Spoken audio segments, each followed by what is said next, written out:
I'm able to right off the bat begin the week with well, and I cheat because at the time that we come on the air, it actually flips the clock to less than 24 for whatever that day is.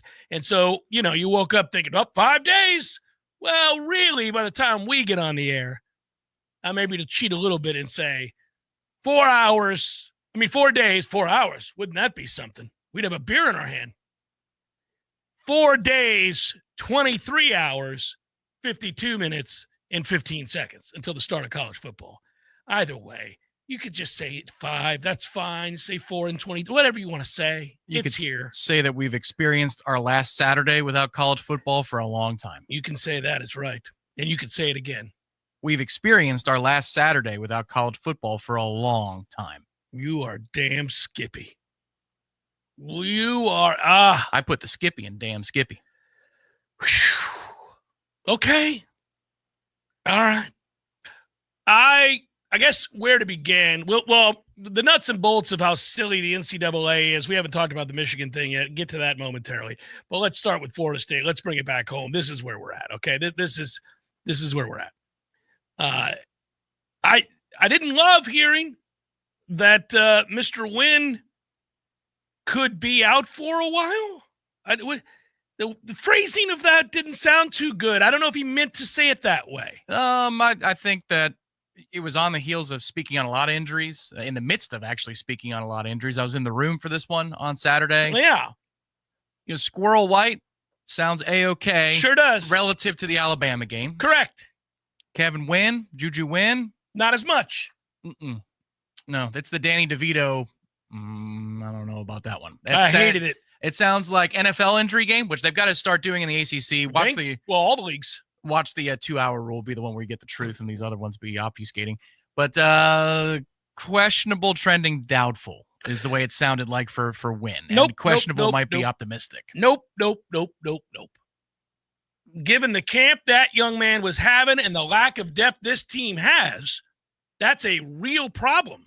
Now, I didn't like, and we said this already, I didn't love, let's put it that way, that he and some others, namely the Desir twins, were mentioned incessantly for the camps that they were having, while veteran presence, whether that be Lyons or Sampson, weren't being mentioned, like, ever. And that bothered me, that the guys that were supposedly, more experienced, bigger and stronger, been here longer, we're not getting run. You could extend that out to Diggs and McCray a little bit too, the two transfers. They got some mentions early in camp, but it's been quiet. It's been quiet of late in that regard. Didn't love it, right? Yeah.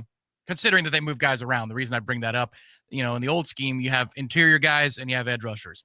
In this scheme, multiplicity means that, hey, I'll take any name, any of them as a positive development. Yeah, Daryl Jackson's been mentioned faintly, not a lot, but you didn't get the sense that he was devoid of participation. You didn't feel like he wasn't at practice every day. You just felt like he hadn't done anything exceptional, and they were trying to light a fire on him to get him going a little bit. But he was there. He was doing what was mandatory of him. Whereas some guys, you felt like, is he even on the team? Like the fact that Shaheem Brown, for most of this camp, has been persona non grata. He's a guy that they won't even talk about. Yeah, you don't need a Coach Cameron translates for that, because anytime a question was asked about Shaheem last week, because finally people are in the media saying, all right, Shaheem, and the coach goes, as the question's being asked. Yeah, and not good. Nope.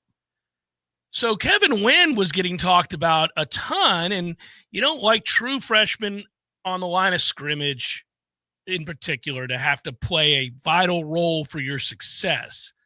I do like when true freshmen come in and make an impact of any kind. I do like when true freshmen come in and they turn heads. I do like when true freshmen come in and they are ascribed, they're described, as surprising. Either the segment group or other players, or they're making an impact.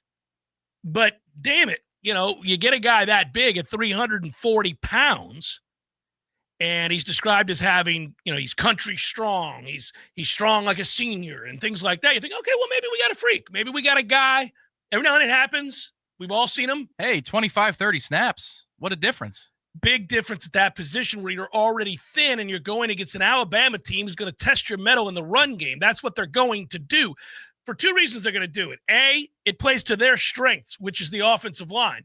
And B, it's the number one way to attack a 3-3-5. Is just run a bunch of super counter, die hard, pulling people right at your ass and just boom, do something with it. You're smaller in areas. You're relying on a jack. Okay, we're good. We're going to run it right at you. We got horses.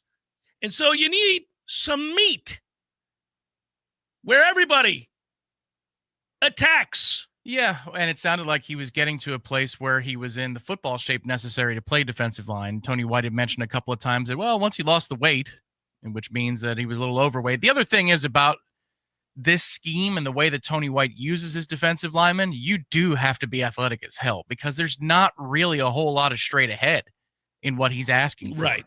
There's a lot of angling, slanting, twisting, stunting. Yeah. Mm-hmm. Well, I mean, that doesn't sound crazy on one play, but if you're doing it 40, 50 times a game, that's more taxing than 40 or 50 times as just somebody who's plugging up a couple of gaps.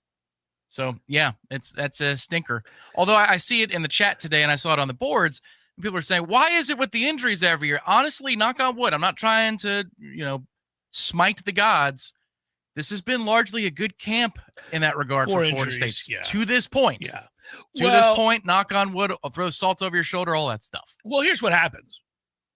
When you've had a history of like a string of injuries affecting it, in particular, like a segment group or something, that resonates with people. It sticks with them. It's etched indelibly. They remember over and over again that this is the kind of thing that, golly, I mean, what's going on here? I'm sure the fine people of Norman, Oklahoma, do not want to hear a practice report in which a wide receiver is missing after losing all 5 of theirs a year ago on the depth chart. We're sensitive. We've had too many injuries, and we go into this camp like, all right, it's easy with the injuries. Every day I wake up, it's another injury. You're getting pissed about it a little bit, right?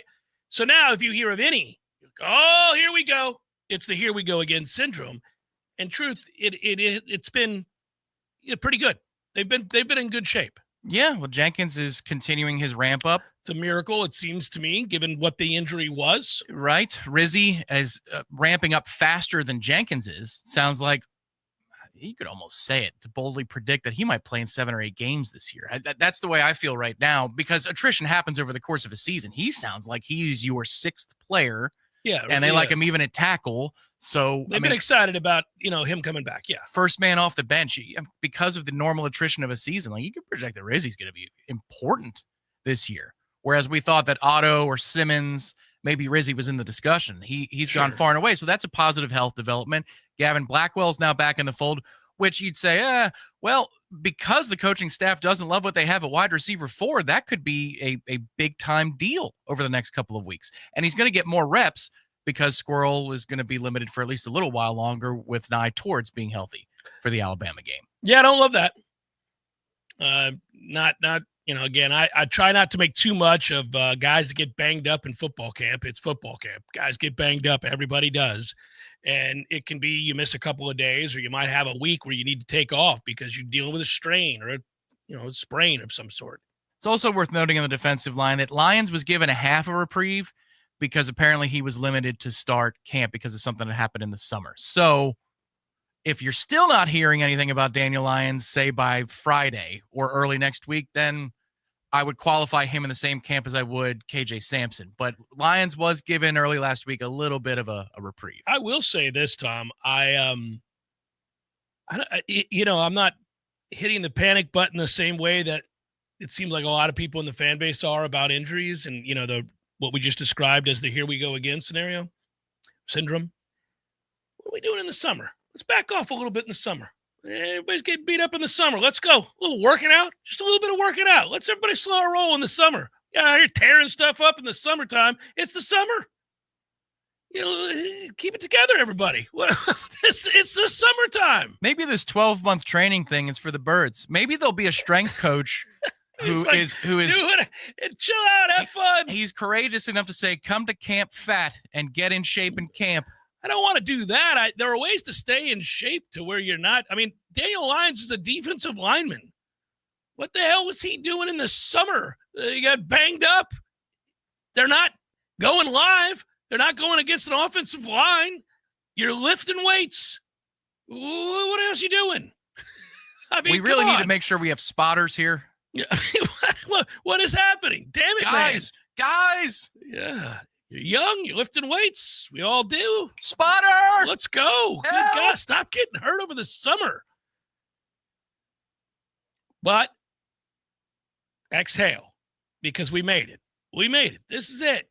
This is a slow build this week, specific to this week. This is a slow build back into your most comfortable chair with the people surrounding you that you love the most and the activity that you want to be engaged in. Watching, embracing, analyzing, debating, celebrating college football. Starts back. It starts back this weekend. Not in 2 weeks, not in 5 weeks, not in 30 days. This weekend. It happens. We finally made it. And if you think about every year that you have watched and loved and embraced and celebrated college football and all of the memories it has provided, you enter into it yet again this week. And every year does offer up another in those memories that you will embrace and take with you forevermore. Not always great. Not always great, C2 and 10, but memories nonetheless that make the big picture of college football something we love. And we have concerns for our beloved college football. They were added to, not to cough, they were added to when you realize that the NCAA has no more authority.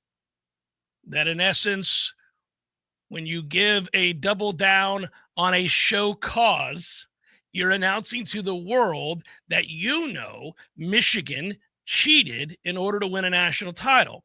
That's how you suspend a coach for 10 more years from ever, in addition to what he already had, from ever coaching in college football again. You wouldn't do that if you thought he didn't do anything. You thought he did a lot of things. But here's the problem. That coach is in the NFL. He parlayed the job into a national championship through cheating and a job in the National Football League. He was never coming back to college football. So in essence, you're doubling down on a show cause and ensuring that Jim Harbaugh will never coach in college football again, because if he's eligible, it'll be when he's 74 years old.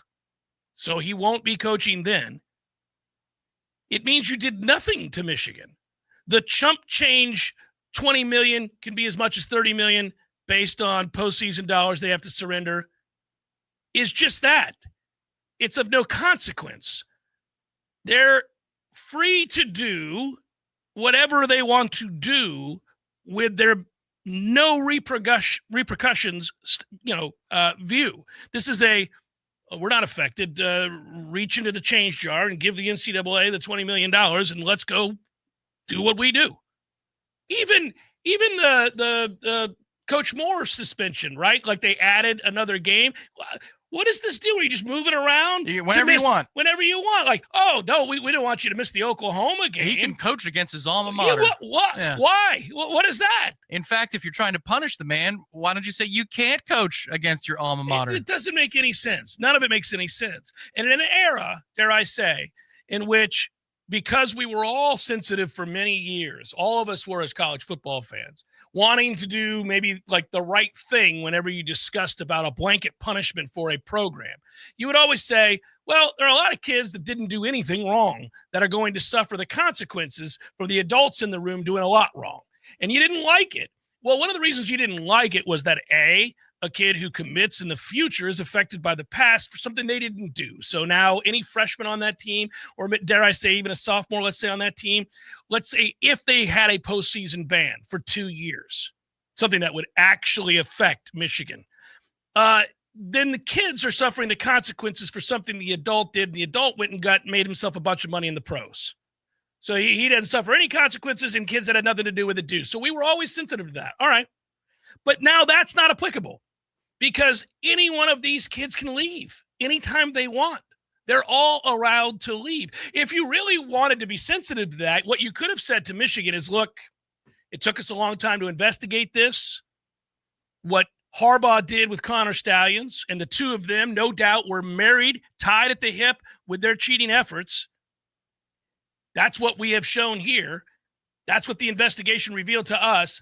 Well, we feel bad that at this late date, we're now going to tell you that you're not eligible for the postseason. You can't play. If you make the playoffs, if your record says you make the play, you're not going to the playoffs. You're not going to a bowl. For the next 2 years, you're not going anywhere.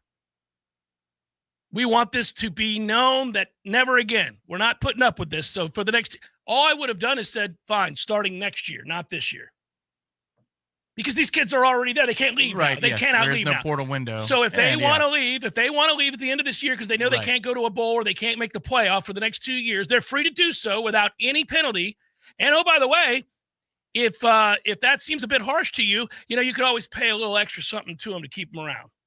So it's penal at that point. At that point, it's tough. They've got to make tough decisions. Like, damn, man, our best player wants to leave. Well, give them a little extra money. The thing that always bugged me is in the playoff era, we've talked about game control, body clocks. Oh, we've made up nonsense FBI, time and again. Relative strength of schedule, conference strength of schedule to put, strength of record versus strength of victory on the screen. But we couldn't talk about 2 years ago rampant provable cheating. That couldn't be a criteria because certainly a Stanford tight end's body clock when he's playing at Northwestern in week 1 is a viable piece of criteria. How about provable material steps to influence the outcome of games that are beyond reason? That can't be discussed by the committee in real time. We knew it was happening in real time. But, please, let's talk about strength of record. I'm pretty good, too, at being I'm not a clutch my pearls kind of guy. Like, I get that college football has been dirty for a long time. There's been a lot of underhanded stuff that's gone on in college football, and most of the time I've always kind of identified it and said, you guys all know what I do. I do are you going 90 and a 70? It's a bit much. But, hey, we got places to get to. We're trying to get there. What are you going to do? You going 130? You're endangering the lives of everybody else out here? We got a problem. Now I'm going to have to take your car. It's the way I looked at it. That was my analogy every time. We're like, okay, look, man, I get it. It's not ideal, but none of us are going the speed limit. So, you get a little slappity-do if you're going 84. Don't do that, Jeff. Slow it down a little bit. Thank you, officer. And that's the end of it. Going 130? Jeff, I got to take your car. You got a problem, my man. This is like you're out here endangering all the other drivers. Can't have it. You can't drive for a year. I was fine with that approach applying to college football. They were doing 130. Imagine if the committee had a spine in that moment and said, you can claim whatever you want about this season, Michigan. That's your business. Our business says you can't play in this tournament. Right. But that's it. And you look your own kids in the eyes as the coaching staff and tell them why. That's on you. But as for now, here are the 4 teams that we're going to accept into this playoff field because we believe they've done it within the parameters of reason.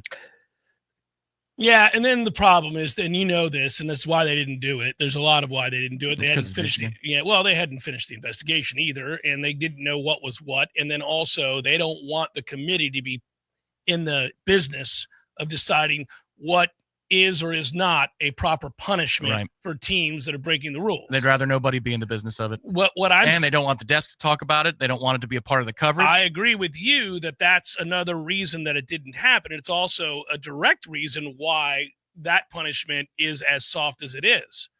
Because remember, the SEC and the Big Ten, and really hopefully us in the near future, have signed on to massive deals with Fox and ESPN. There are billions of dollars at stake here. They're not going to do something that hurts their TV product.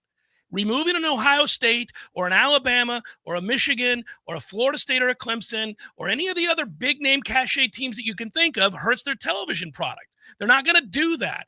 And now the NCAA has been neutered.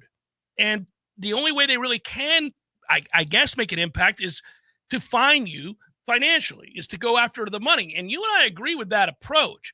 But to me, it's got, you know how much money Michigan has? I mean, this is a little bit like asking Notre Dame for $20 million. I mean, what are you doing? They find that in their cushions.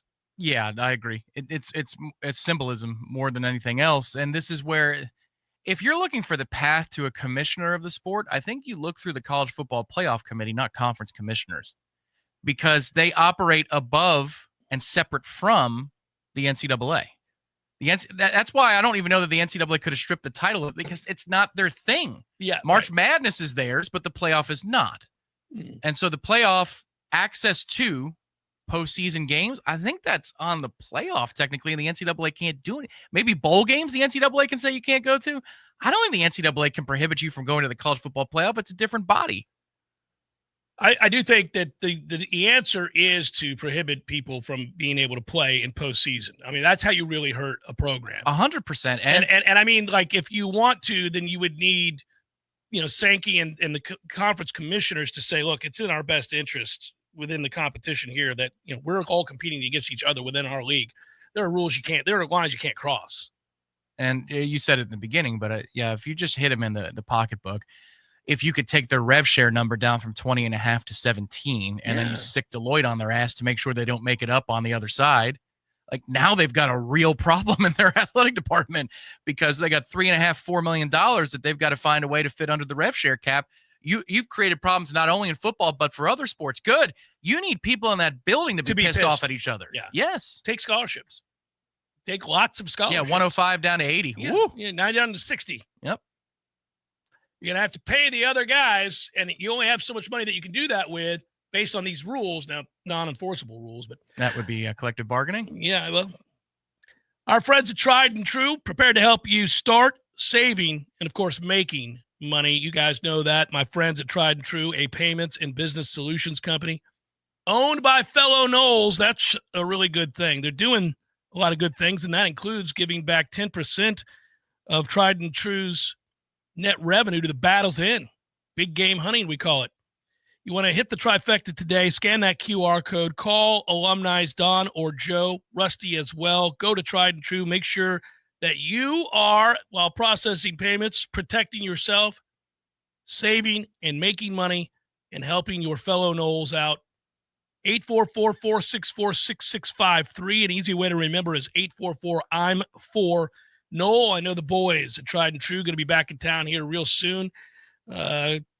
Catching up with the businesses that have jumped on board, catching up with their fellow Noles, taking in some big-time college football. To that end, we have an announcement we got to make regarding pregame shows this year and the like.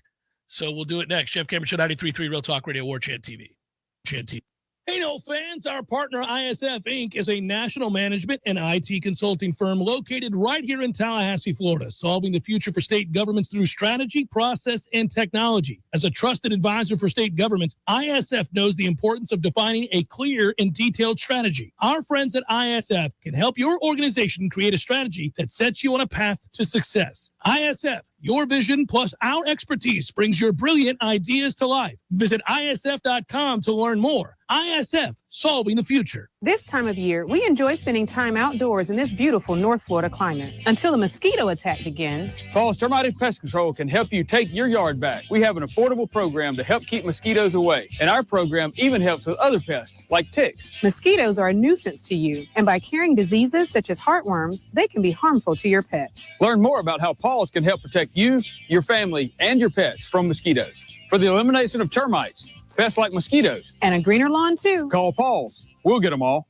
Do you want to take your yard back by having a green and pest-free lawn? At Paul's, we understand the unique needs of your North Florida lawn, which is why we developed a program to address those concerns. Our treatment program includes inspection, treatment, and education on best practices for optimized results for remaining environmentally conscious. An added benefit is that our lawn treatment is flea suppression, so having a greener lawn can help protect your pets too.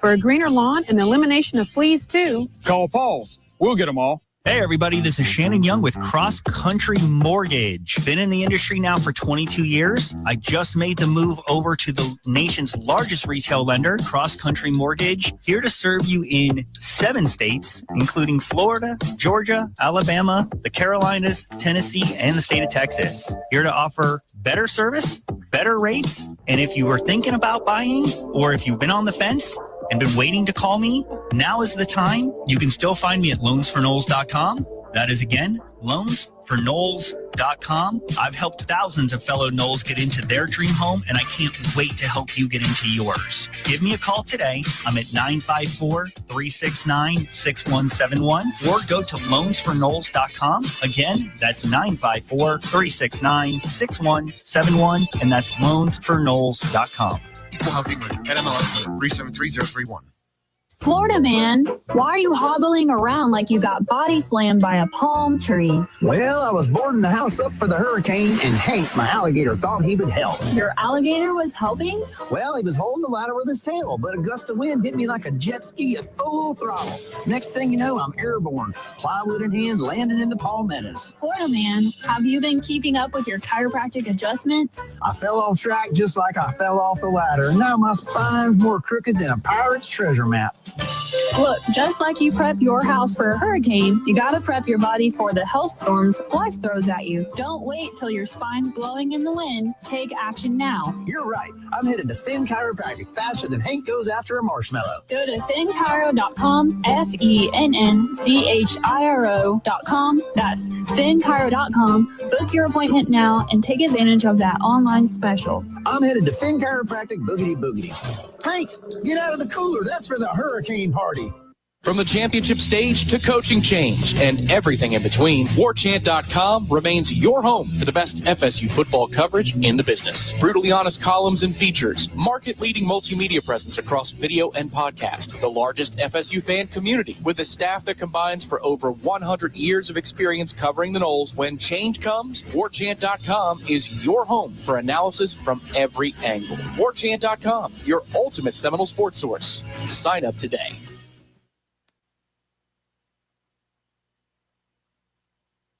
The Jeff Cameron Show is a production of the Warchant.com Multimedia Network. Check out Warchant.com today for the latest news inside Florida State athletics. That's Warchant.com. Now, back to Jeff on Real Talk 93.3. Yeah, we mentioned it just before the break that, start of the season right here on the precipice, how excited we are. Obviously, Tom, we're excited to be able to say we'll be back over there at Hotel Indigo for our pregame. And, last year we took a different direction with this. We decided to do fewer pregame shows per se live there at Hotel Indigo, partly because we wanted the ability to walk around and kind of talk with everybody and have a few drinks and enjoy each other's company, and just, kind of a meet and greet type thing, where you could reach out to your listeners and better have and have a better interaction. And we're still doing pregame shows, but we're going to select just a couple of big games, 3 or 4 big games maybe, and the rest will be just like, hey, come on by, say hello. Food's great, view's great. Same, it's right there by the stadium. We'll still do all of that. They wanted to make sure we did it again this year, so we're back there for this year's pregame. Looking forward to it, honestly. In what was a very, very difficult year, that was probably my favorite FSU-related thing. Yeah, me too. Was interacting with people. And we get a couple of days of that a week for home games, but just seeing the familiar faces and having tough discussions, but at least you're in it together. Because we don't get a whole lot of that. Specifically, I don't get a whole lot of that because there's no, post-game wise, I'm tied up for hours after the game is over. Let's say it's early enough in the day. Maybe I'll catch some folks out and about around 7 or 8 o'clock at night. Like I will after this Alabama kick at 3:30. I'll see some folks probably for the West Coast games. But that feedback, you're in it with the folks and you're talking just like you would at a tailgate. Those were always my favorite parts of having season tickets to hockey games or going to Bucks games as a kid or Knowles games as a student, was the people you were with, even the car ride home. You remember, the car ride home with your parents or your loved ones and you're talking about the game that you just had. That's some of the best stuff. That's how you get through losses. And last year there were a lot of them. So I really enjoyed that part of it. Got a lot of practice at dealing with and discussing losses indeed. Yeah. I'd like to do far less of that this year. That is correct. But we get to do it at Indigo. We get to do it at Indigo. And as that weather gets better and better. By the way, I got an email. Marquise, thank you for emailing. Jeff, email, sitting outside on this fine Sunday afternoon, enjoying this wonderful breeze and football winds. He must not be in Tallahassee. He did take the time to say 5 days to college football, sir, and he was nice enough to sit down and send me an email. It was 3 o'clock in the afternoon, Tom. I can't accuse him of being belligerently drunk and not recognizing the actual weather. Maybe he's in an area in which cool winds did bless his face, but not ours. Maybe it's a week-long stay in Dublin ahead of Farmageddon. Maybe he's going to catch Farmageddon, which is a great name for that game. It is an awesome name for that game. And it's, by the way, that's another thing. This is the week. This is, and we mentioned win at the outset. We mentioned injuries, Squirrel White, the likes. Let's bring this up. Of course, we found out this morning that in addition to the $265 million renovation for the stadium, the playing field is being replaced for FSU's game against Alabama. And you think, well, that game is 12 days away. I mean, that seems a bit much of an undertaking. Not so. I knew what the release was going to read before I even read it based on the information that they were giving. It's a lay-and-play field. Now, lay-and-play fields are what they use in the NFL before every Super Bowl. And any game that the Super Bowl is, any stadium that the Super Bowl is played in, that is a brand new field for every Super Bowl. It is never the same field as it was for the team that plays there during the year. And the NFL will roll on in there. They'll do their analysis, get a lay of the land, make that call. The lay-and-play field is brought in special to that end. And because you worry about having a root system, a root base that is established and able to grow for weeks on end before a game so that you don't have so much slippage. People do raise an eyebrow when they hear about a new field going down, but the lay-and-play field makes it easier so that you don't have to worry about that. The fields are thick. They're grown, harvested specifically to be played on immediately. So that's how that works. That ought not be a problem. Yeah, it's interesting. Ira had that yesterday. I remember talking to him before. He put it out, I think it was around 5 o'clock last night, that story. I'm curious as to, was this always part of the plan? I think so. Was it something that they thought maybe was going to be a part of the fall plan? It just 12 days does seem pretty quick. I get what you're saying about lay and play. Hopefully it takes well. We'll know in the first quarter if this particular lay and play versus the ones that adorn the fields of Super Bowls is any different. But it's now at least part of the storyline for me where I'm going to be watching around and seeing for slippage. Everybody's looking for slippage. Quick, agile movements. Are we okay? Because also this brings in the soft tissue discussion, and you don't want any trouble there either. Yeah, they do this for the World Cup. They do this for the Super Bowl. It's become more common. I say famously, only in my household is it famous because my wife will talk about it. But, the lengthy conversation over one too many beers that I had in Savannah, Georgia, with a grass expert who was in town for a grass experts convention. I thought, man, the ways that human beings make a living amaze me. There's real money if you win the lottery and you produce the best kind of sod. Winning that contract makes you rich. So you're the guy that's growing Kentucky blue. You're the guy growing some special kind of grass out of Michigan. You're a guy who's growing. You get that contract, dude. You are rich. So Ira, in the article, it wasn't confirmed by Florida State, but the cost of this lay and play field is between $300,000 and $350,000. So the guy I spoke to the day that it was happenstance, went into a bar, I wanted to do Savannah, sat down. I'm doing a flight. My wife's on my right side. This dude I've never met is on my left. It's a packed bar. He gets a flight. Hey, where you from? Da-da-da-da. He says he's from Michigan. I said, what do you do? I grow grass. Oh, hey. And then we started talking a little bit. And he's like, oh, I'm here. There's a big convention of us. There's grass growers from all around the country here. I'm like, oh, that's awesome. So in essence, in that moment, he's a scientist. I mean, and I start talking to him about the incredible stress his job must hold because wicked weather comes in, any of that stuff. It's like orange growers in Florida. Like, oh, whoa, we got to freeze? No, this is not good, right? And he started talking about that. He's like, oh, yeah, no, it's year-round all the time. We're testing everything nonstop because you're trying to get the contract. You want the best. And, obviously you think about all the sporting events across the whole country, everything from minor league baseball to on up.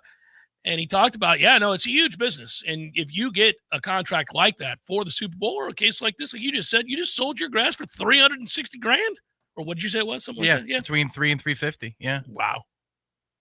Doing some things. Do you think they get weepy in the way that like owners of a horse do, where they had watched it grow and train? Like they're like, look at that grass. I'm so proud of you. I hope you die well as these cleats destroy you over the next few months. You've made me so proud. Remember the storms that we made it through together? Remember all night long I let that lampshade hit you just right? I think that's the overnight scientist who feels that way. Yeah. This time tomorrow, I won't see you. Oh, he's making the speech before the charge? Now, I'm not good with goodbyes, so I won't be here when the trucks arrive. You done well. You done well, all of you. I got to tell you, Generation 25 has been my favorite. But tomorrow, Generation 26 begins. Yeah. He moves on. We begin anew. We begin anew, yeah.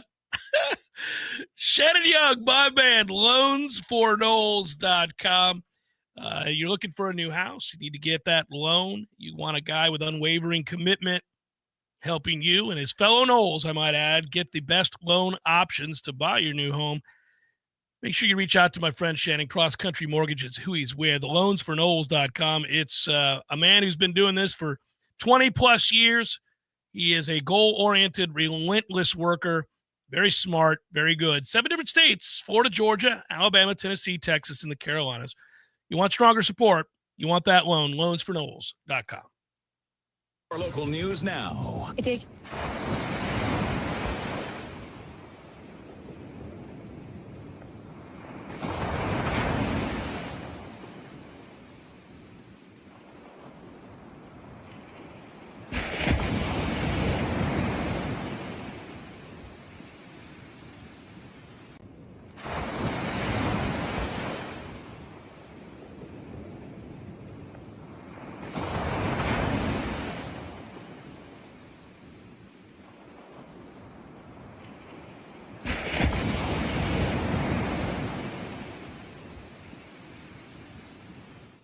Litchfield's roommate intervened to guide the father and girls to a fence while she was distracted. Litchfield was arrested and was taken to the Wakulla County Jail. This is Rachel Anay with your Real Talk 93.3 Local News Update, brought to you by Macklemore Systems, Tallahassee's go-to Mac store. Check them out online at MacklemoreSystems.com. This is meteorologist Paul Trombley with your Real Talk 93.3 weather update. Chance for storms this afternoon. Otherwise, sunshine mixed with clouds at times. Highs around 92. Winds out of the northeast, 5 to 10 miles per hour. Mainly clear tonight. Chance for storms. Lows around 73. Mainly clear skies tomorrow. Chance for storms. High temperatures reach up to 95. This report is brought to you by The Lawn Johns. For all your landscaping and lawn care needs, visit thelawnjohns.com. Right now, 90.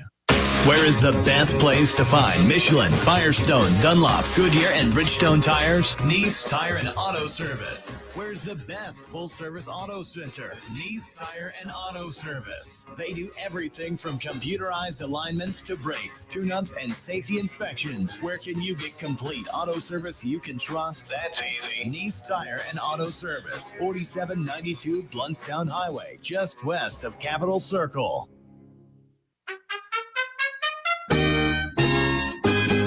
Haven't seen this guy since, what was it? Oh, shoot. U2 at the Sphere in Las Vegas, baby. Hey, how about that, man? Wasn't that fun? Good show. Good show. Everything about it. Nearly perfect. Nearly perfect. I had everything I could possibly want. I wanted one thing, couldn't find it, and I looked everywhere. No Cubans. What do you mean? No Cubans. There was Cubans. No, I didn't see any Cubans. Dude, I'm sure there was Cubans there. I mean, No. I walked around. There was a moment right before the show. I thought, got to find some Cubans. Nothing. Dude, there's Cubans. There was Cubans. I'm sure there was Cubans. In Las Vegas? In Las Vegas. No Cubans in Vegas. There's Cubans in Vegas, man. Eddie, there were no Cubans. Chef. The sandwich. There were no Cuban sandwiches. You're Cuban. Of course I know there were Cubans there. Oh, the sandwich. Yeah, no, there probably wasn't many there in Vegas. No Cubans. No, not yet. Gordo's, bringing the flavor and flair of Cuban food to Tallahassee since 1996. The Jeff Cameron Show is a production of the Warchant.com Multimedia Network. Check out Warchant.com today for the latest news inside Florida State athletics. That's Warchant.com. Now, back to Jeff on Real Talk 93.3.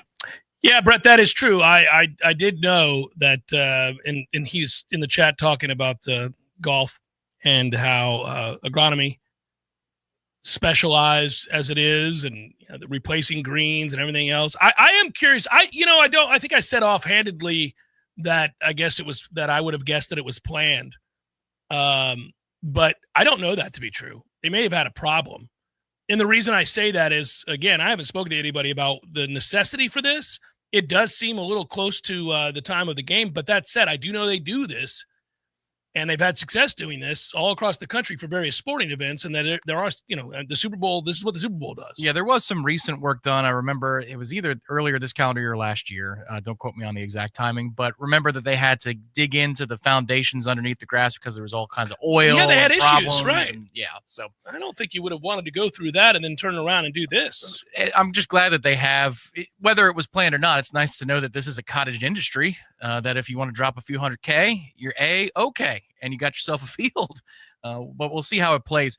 I thought it was always really cool when in that period of time that apparently the field was having problems, middle of the last decade. You'll remember this. This was Dalvin's breakout year, 2015. Remember the sand would kick up as the players ran? It was annoying. I thought it made us look way faster. I thought it was kind of cool. I thought it was a recipe for a twisted ankle and a bad hammy. It might have been, but that first play against Miami, the option pitch, and Dalvin running, like, man, look at him kick up all that sand. He can fly. Well, watching that run and the execution of the option done perfectly, by the way, I remember thinking, well, we need to run a hell of a lot more of that. Let's mix in some option every week, Jimbo. We got this thing rolling, baby. It's like they knew what the hell they were doing. Like we're an option team. It was perfect. That's the kind of thing I'd want to ask Jimbo, because obviously you talked to him about what did he see on film? Well, yeah, because you talked to him about his tenure at Florida State. He has a practice response for that. He knows what the story is, according to Jimbo, and it will be. I never wanted to. No, I would want to know. So when did you decide to go speed option on the first play against Miami? There's a story.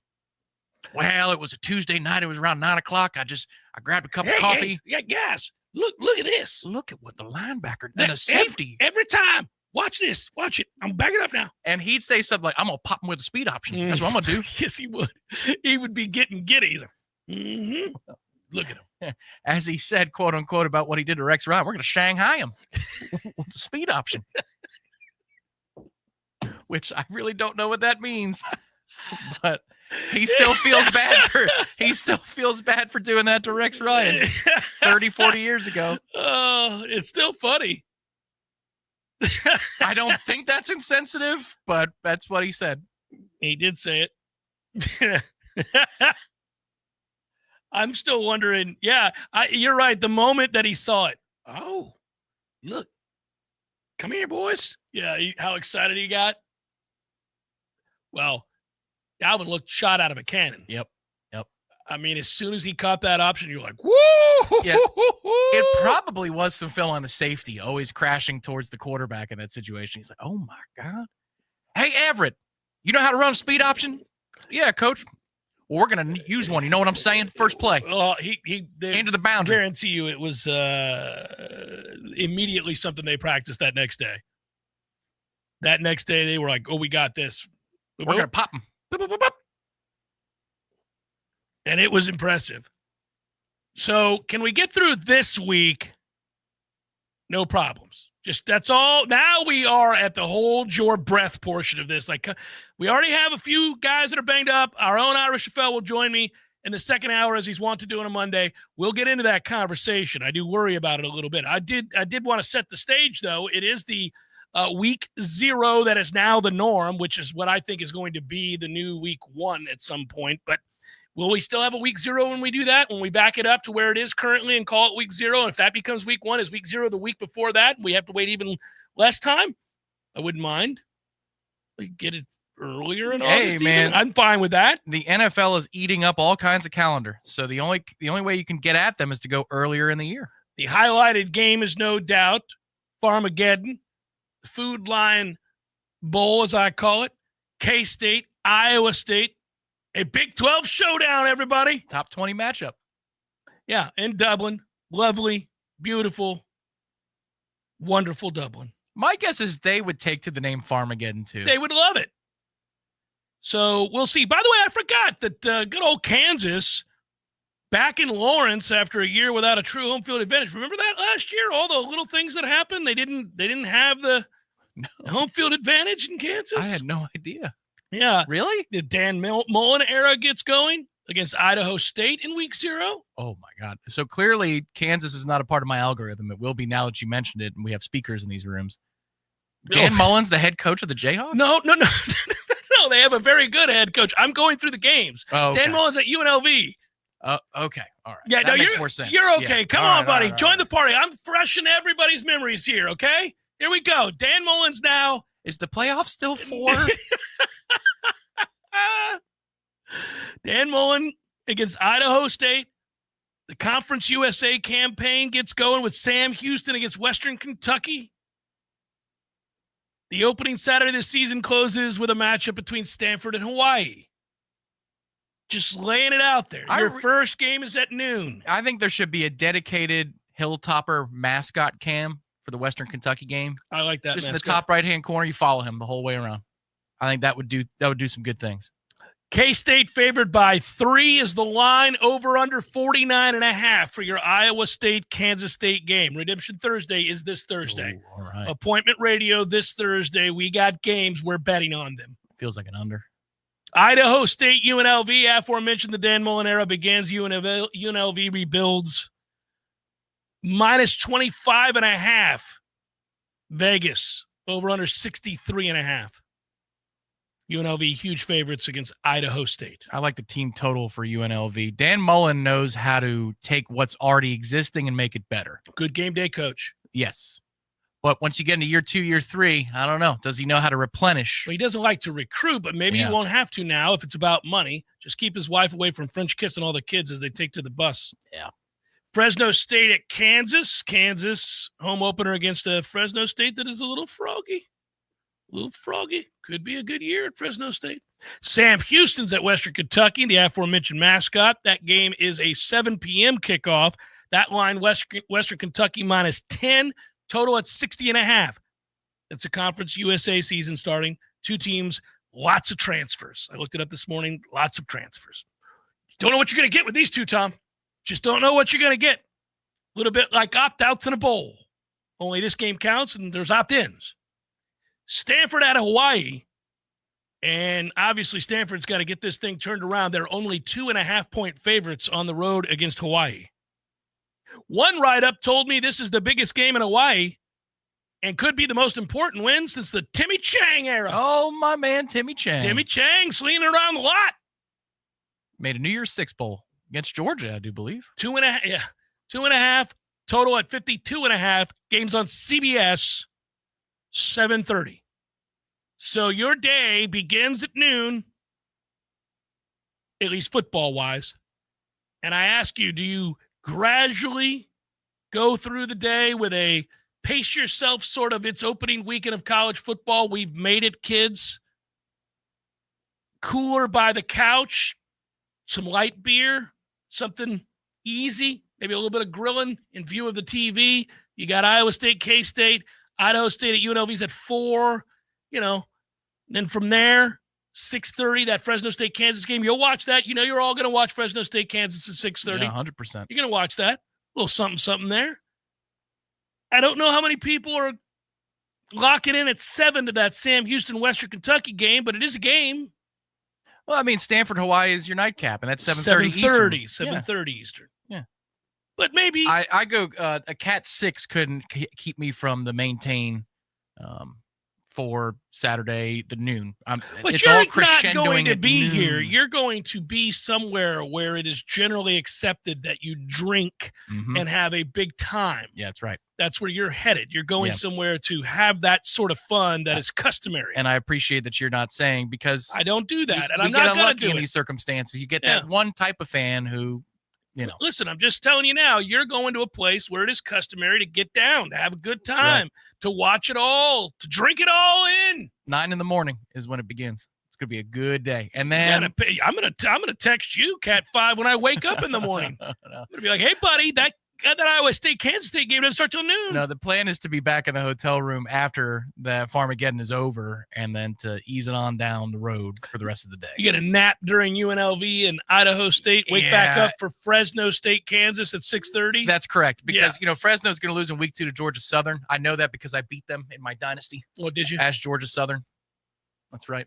You're Georgia Southern currently. Georgia Southern starts the year at Fresno, and then they play USC on a Thursday night. Tough little 2-game swing for the Eagles to start the season. I hope you mentally prepared the fan base. Well, we started 2-0.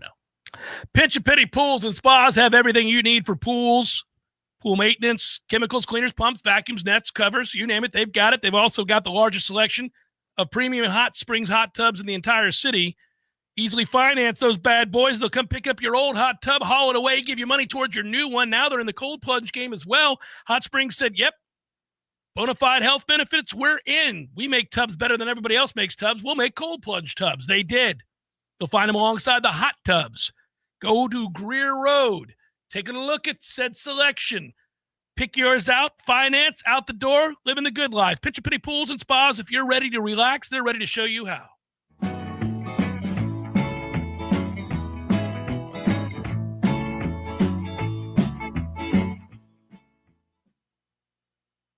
Sluggish? Wake up your body the right way with Vigor. The all-new Vigor Cold Plunge Tub from Hot Spring Spas is now available exclusively at Pinch a Penny Pools and Spas in Tallahassee.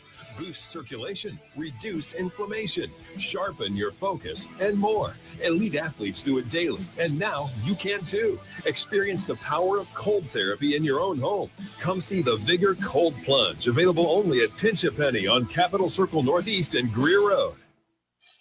Ain't nothing but a G-Pod, baby. I am 99% sure that is not how the lyrics go. Well, you like remixes, right? Of course. Well, think of this as a Grassroots Coffee remix per se, because Grassroots Coffee is now in the single-serve coffee pod game. Dude, those single-serve coffee pods and cups are weak sauce. Not Grassroots Coffee G-Pods. They have more coffee in them than regular single-serve pods and cups. Seriously? And not only do they have more coffee, they have a built-in filter for better brewing. They fit in most Keurig machines, and they are fully compostable. It's still the small batch, slow-roasted coffee you love, so go to grassrootscoffee.com and get your box of G-Pods today. Baby. See? Remix! Well, actually, that's more of an homage. Grassroots Coffee, locally owned, locally roasted, and made for everyone, loved everywhere. Grassroots Coffee G-Pods. So very good. Is your septic system talking?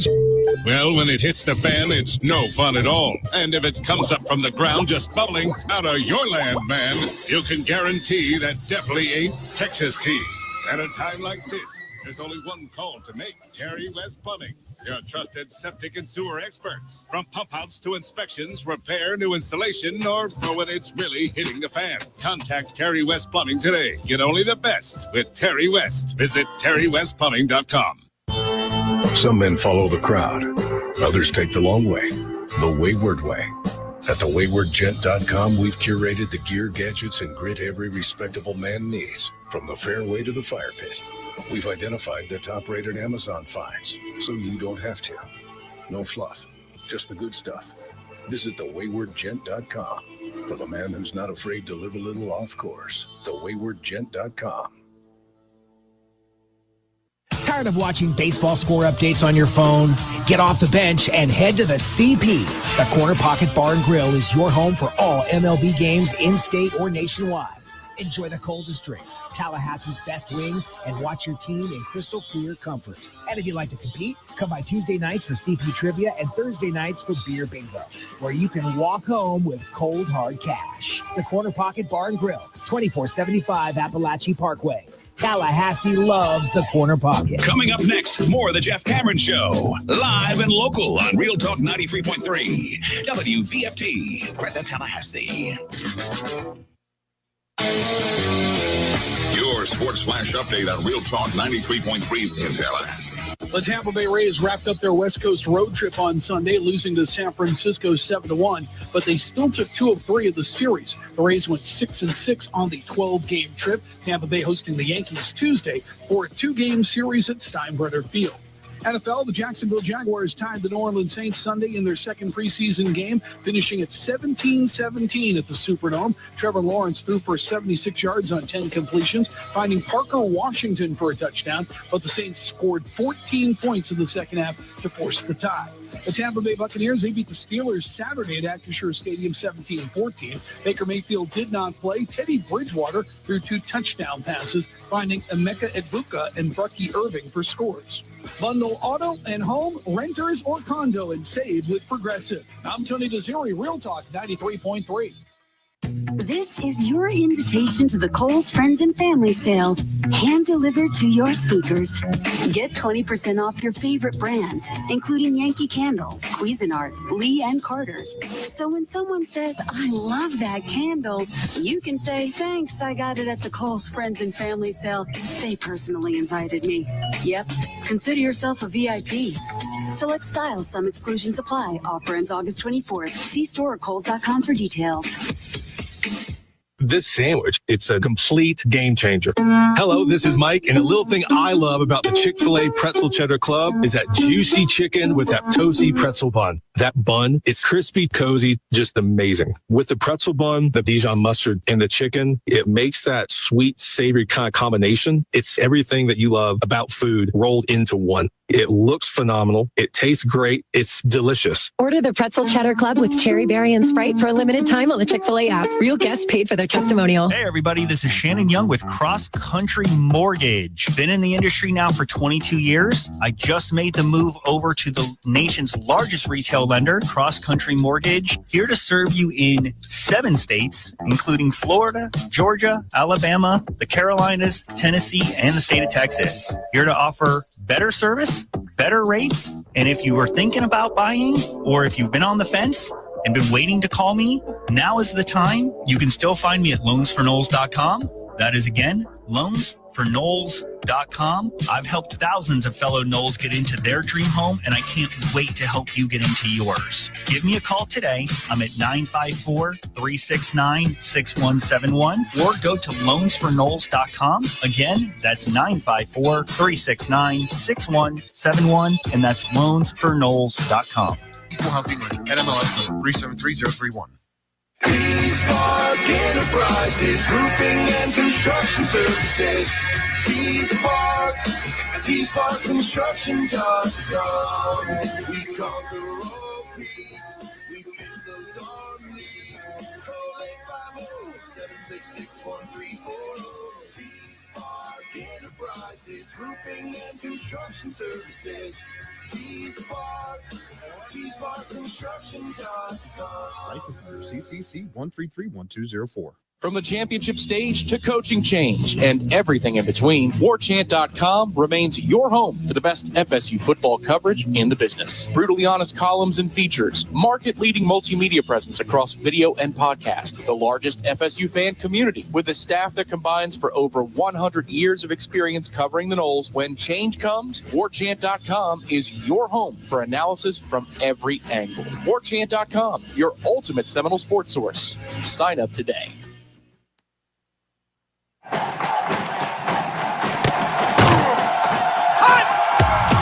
Broadcasting live from Florida's capital city, this is the Jeff Cameron Show, brought to you by Orange Theory Fit.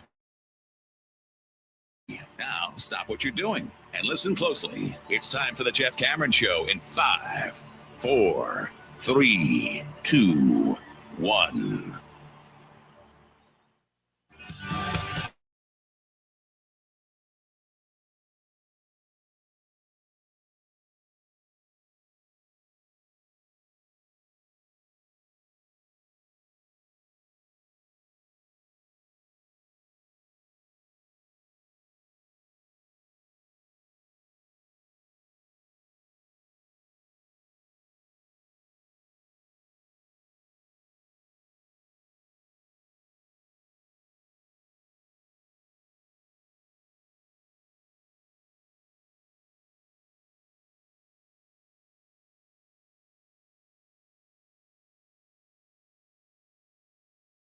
NFL preseason games, get to the real thing. Although, speaking of which, if it's your cup of tea, you got a game tonight. Cincinnati at Washington, 8 p.m. It's preseason football. At your own risk, kiddos, if you're locking in on the Hard Rock or whatever it is you use. But that's 3.5. Cincinnati's favored. No tells for either one of these teams. You got to go look at who's playing what and how many times they're going to sling it. That's, it's kind of a day of sort of thing. Hey, the Bridge slung it very well on Saturday. Looking good. The Bucs have a good backup quarterback again. It's always of vital importance given the style in which their starting quarterback plays with, the flair with which he plays. There's no sliding from him, and that often concerns me. Like, hey, man, you're not that big. I know you're tough and you're thick, but it's not a way to make a living. I like that you're mobile, but let's get down. Let's get down. Yeah, I watched the cut up of the throws. Like, I can't do the whole preseason, but even there was a drop by Kate Otten, which what else is new, but a beautiful throw over the middle there. The throw to Bucky is perfect, and the Abuka throw, what an adjustment by the receiver. All right, Teddy Bridgewater. Also, the play, and I retweeted it or posted it somewhere. I don't remember which I did. I lose track of the social medias. But the play that Bucky makes on that as a smallish running back against a much bigger linebacker, in which he stacks him right at the get-go and then just shields all the way into his body. It's perfect. It's like, well, dude, you are a freak. How come we all didn't talk about him in college? Like, he does everything exceptionally well and has since the second he stepped foot on the field. 4th round, right? Well, I mean, think about it this way, too. Of the Cook brothers, Dalvin's career is still better than James, but James is having one hell of a career, and he was considered to be Dalvin light at best, which is why when he went to Georgia instead of coming here, we were like, we've got Cam Akers. That's okay. But look at what James Cook has turned into. Yeah, and James Cook is going to be, if he has a good year this year, he's surpassing Dalvin. He's in the pros. He was obviously never Dalvin in college. Dalvin was a freak in college and early in his NFL career freak. Yeah, and Dalvin wanted, when he originally signed to Florida State, he said, I'm thankful that Jimbo rotates the backs because I want to be fresher for the league. That didn't happen. That did not happen. Dalvin was oft used here. Yeah, he was. And also, look, the NFL is brutal.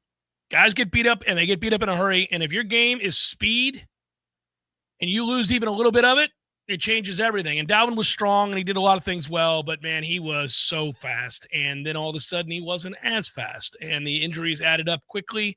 Running backs, wear and tear on the tread, it happens quick. And that's why they want to get paid. The first chance they get a chance to get paid, they want to get paid. And I would too. But it also has led to a devaluing of the position. There's still some work to do for old James, though. James is at 3,500 scrimmage yards in his career. Dalvin got to 81. Oh, yeah. No, I'm saying he's got to have a big, big year this year. And he did just get his money. Yeah. Unlike in Cincinnati, the aforementioned Bengals, who are trying to play it cheap with their superstar pass rusher. Come on down to Tampa where we could use one. Yeah, I wish we had the cap room to do it. Because you can make the cap room. You can make the cap room. We'll see. I did think, and I didn't mention this, and Ira will join us in a little bit here at the bottom of the hour. We're getting interested. Now, I mean, we were always interested. It was nice once camp began. You get a daily story, you get a little something, you get a nugget, you get a little morsel, something just to feed the appetite a little bit. But once you're fully entrenched in camp, then it's a lot of kind of waiting around. When the updates happen, it's sort of a please nobody be hurt.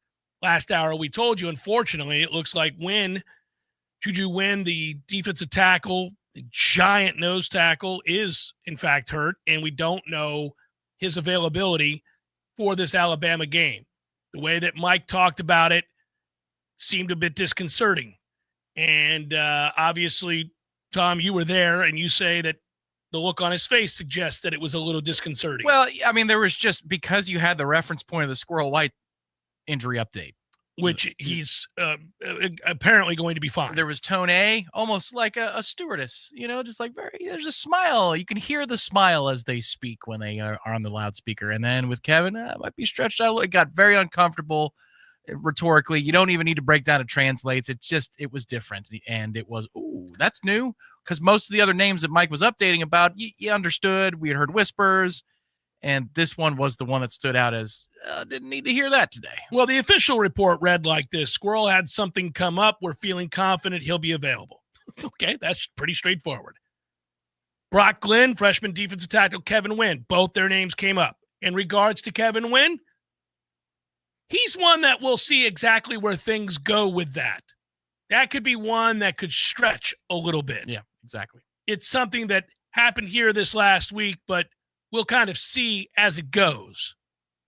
All right, so day to day, they're nervous. They're a little nervous about that. That sounds one. week to week to me. That's translation. They're a little nervous about that one. Yeah. We'll see where it goes is not exactly. Stretch out a little bit. Yeah, that's also not phrasing. I've never stretched out a little. Well, that's, again, he's trying to be somewhat ambiguous, and he doesn't want to get very specific about it. Does that sound soft tissue to you? Oh, now getting into the weeds on that stuff, I would like to irresponsibly speculate and engage. We're going to full screen. And where I think that is. He goes on to say with Brock, he's been limited throughout fall camp, expecting him back this week. Having him back in the mix will be good. That's as generic as you'll get. Expecting him back this week means he's probably not back yet, not back early this week. It'll be late in the week. Yeah, you said Monday if you thought Monday. And it's just a kind of a kind thing to say. Well, it'll be good to have him back. I'm telling you, man. Brock, Marshall's calling. I'm telling you, it's not going to happen for you, brother. Marshall's calling. I'm not saying I want that to be the case. It just doesn't feel, I mean, it's a tough time to be missing weeks on end at camp. A new offense being installed and a guy that the head coach and the offensive coordinator, more importantly, seem to be excited about right behind you, who's perfectly suited for the system.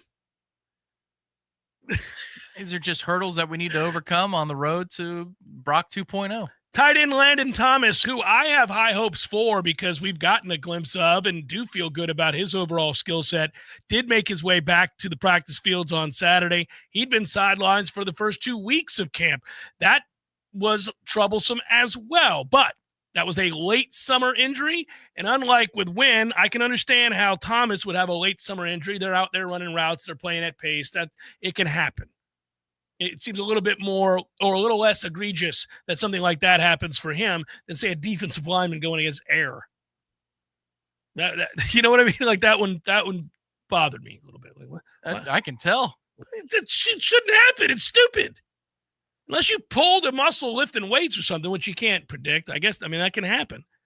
I don't know why I don't have any hope for Gavin Blackwell. They're getting him back. We'll see. Yes, that is true. I'm glad that you speak to that. He's never done anything. He's done nothing in his career. I don't know. And to me, it looks like he's made of glass. Hurt the first week of camp. We're out here doing nothing. We're looking for a fourth. 170 pounds. You know what? These other kids had multiple weeks where he wasn't here, and they did nothing with him. Bupkis. Well, because they were out too. Lewin McCoy has been out. I mean, I think the one, I guess when they're talking about Tayshaun Gelsey more than they're talking about Gibson. You went there. It pissed me off when I read that. I was like, well, now we're talking about Tayshaun Gelsey? What are we doing? And he was a tight end / receiver combo guy. We promised him receiver. That's how he came here. Yeah. When I saw that, I went, so what happened to the 6'5" wonder kid that we couldn't wait for? It's interesting. Did he get in trouble? This is a little bit of something that I got intel on, and it's what you're hearing up front from the coaches at the dais is what's being challenged behind the scenes. They like 3 of them. They'd really like another guy to step up, and they're letting those guys know in the room, on the field. Come on now, we need one of you. But Elijah Moore, from the get-go, came here at 6'4", 200 pounds, made a few plays in practice to get you excited about what he might be. There was no reason to think he wouldn't progress because his effort was good. I didn't hear anything behind the scenes about a problem with an attitude or anything like that. I mean, nothing like that. I don't know. There was a little maturity stuff, but I don't know about work ethic. That doesn't always mean the same thing. Right. So I was confused how we didn't see a natural progression of a talented player. It feels to me like this is about stuff away from the ball. Yeah, it feels to me like he doesn't understand the offense or doesn't know the offense yet or doesn't know his responsibility. Whatever it might be, however you want to word it. Sounds like the guy's having a hard time. This ain't a hard offense. It's not a hard offense, but is he unwilling to block? I'm not trying to lead in that specific direction, but what I'm saying is when Gus said it's important, away from the ball. Oh, yes, and he's brought it up a lot. We'll get you on the field to get you more plays. All right. Well, and if you're saying that you got your 3 guys and it starts there. What I find fascinating in that situation is if you're a player and you want to get on the field, and I've never met a player who doesn't. Every player I know that's ever played, because football's freaking hard. And your grand reward is to bust your ass, and someday, maybe not year 1, maybe not year 2, maybe not year 3, but possibly your senior year, whatever it is, right? You're going to work towards this thing that sees you one day fulfill a dream and be a starter or an important contributor on game days, because practice sucks and all of the sacrifices that go with. We talk about it all the time. So you find out from your position coach or your coordinator that, the one thing that you might be lacking, and it's inferred here, you can see, is that you're not doing the things away from the ball when you're not getting the ball that would allow for me to give you more time. I need to see that you are going to be consistently right with the decisions you make, the choices you make on the field when the ball's not coming your way. That to me is about blocking. That's to me about sacrificing, doing the things you need to do when the play is not designed for you. And if I know that, and that's the only thing keeping me back, I mean, I just don't know how that's not something you attack with great vigor. Well, I think leaders in the clubhouse to gain that role would be maybe Blackwell, because he already is catching a lot of praise from Tim Harris, who's available on Saturday. And, Tim said you wouldn't have known that he would been missing because he was ready to go. He understood the concepts of the offense, and it was kind of seamless for him to get on the field. So Blackwell has a chance immediately to be that 4th or 5th guy. And they're talking up Mekhi Danzy of late, which again, if I was some of those second-year receivers, I'd be like, really? What a slap in the face, a slap of reality in the face, because this guy just transitioned to the position. He was a running back. He was a running back in high school. He was a running back here. But even Gus was talking about him after scrimmage too. And then there was a lot of talk because his position coach was available on Saturday that refinement is on the way for Danzy. And if that's the case at that speed, even if he is not a perfect, cookie cutter wide receiver, that speed's going to see you get on the field quickly. It has to. It's something you and I mentioned before, that they've got to find a way when you have somebody with world-class speed to utilize a skill set that is by definition unique. You can't not use that. Now, what I find fascinating about any of this is that perhaps he's rounding into form as a route runner, is some of the technical aspects of the receiver position that you wouldn't expect. You would think just blazing speed, all right, we'll have packages for him that let us utilize that speed. But if he's being talked about as a receiver gaining ground and making plays to where they have to look at him, it means he's doing all the other things that receivers do besides just run fast. Yeah, he got into talking about his mechanics today a little bit, about how obviously his strides are so long for track and he's having to learn how to shorten those strides. Yeah, they're really long, by the way, when you watch him run. And it's why he gets up to that incredible speed, but now he needs to learn how to get in and out of breaks, all those little details. I mean, you don't really have to be great at the other stuff if you're that fast.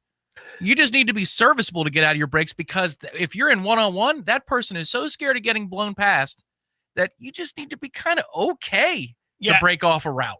There is a big difference between high-end speed, max velocity, like whatever it is, max. There's a big difference between that, because a lot of times that's 30 yards downfield. And if a defensive back doesn't respect footwork and your moves off the line, then they're not really worried about getting beat deep, because by the time you get up to speed, the play's over. Yeah, well, this is where, Rashad Green could not be more different. Rashad didn't run a great 40, but his short area speed was unbelievable. Short area quickness, the ability, obviously, to be technical. Explosive. Yeah, all of those things. So that's what makes it really difficult. Is I'm kind of curious.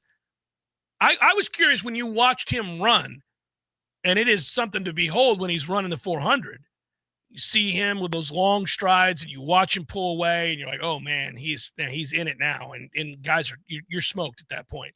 But there's a big difference between that kind of speed and then what you're talking about, which is route running, technical, all those kinds of things, footwork, the stuff you got to do to get yourself open in order to unleash the speed. Well, the good news is, too, his position coach knows a little something about both of the sports, which is great. But I think, if you look at it this way and you add in the tight end room where Chase Lofton's working with both receivers and tight ends, but and Landon Thomas is on the mend, and you say you've got your big three, Danzy is trending in the right direction as a receiver. Blackwell was brought in for this reason as an insurance policy in case your second year receivers didn't make that jump. That's 5 receivers, one of which is gadgety, I understand, and the other doesn't allow in this offense, you're going to have some gadgety. Right. Jalen Lucas can be thrown in that mix. Mike never wants to tell you if he's a receiver or running back. I don't know why he's so cagey about that, but he's going to line up out wide at times. And then you have a Landon Thomas, a Randy Pittman, and a Chase Lofton. Like, that's enough without the second-year receivers, but it'd be nice if they came to the party. I just think it's worrisome, and we've been I think a little bitter about the lack of development from wide receivers, in particular recruited wide receivers. So and I guess you could say in the modern era that a transfer is recruited too, but I don't look at it that way. Like the kids you brought out of high school, they've had a really hard time getting those kids to develop, get out on the field and do things. And so LaWayne McCoy and Elijah Moore fit that category. Others that we've had many of them are gone. Didn't work out. We've talked about Van those. Dravius, BJ Gibson, Goldie. Not BJ. Sorry, no, BJ. Gibson's here. BJ's on the team. Yeah. But no, Lawrence. Yeah, they've Jalen Brown is who I was thinking of. Yeah, well, and he was dismissed. He was dismissed, but he was also a transfer. He wasn't a high school guy. So the guys you've brought in, can we get some of these guys? I mean, they brought in. I'm not trying to. I mean, honest, has everybody ever mentioned Camden Fryer? Is he? I mean, he was hurt last year. But yeah. It's a little frustrating, Tom. It's weird. Hey, Boggs is a high school kid. He is indeed, and he has hit the ground running. Let's hope, like hell, that continues the trend, and maybe it becomes. Let's hope he's actually good, and this isn't a statement on us being bad in the secondary, because we've heard this, song and dance before. They're like, "Well, he's an NFL guy." Okay. Does that mean we can cover? Oh, buddy. Ira Schoffel, Warchant.com. Going to join us next. Jeff Cameron Show 93.3 Real Talk Radio, Warchant TV.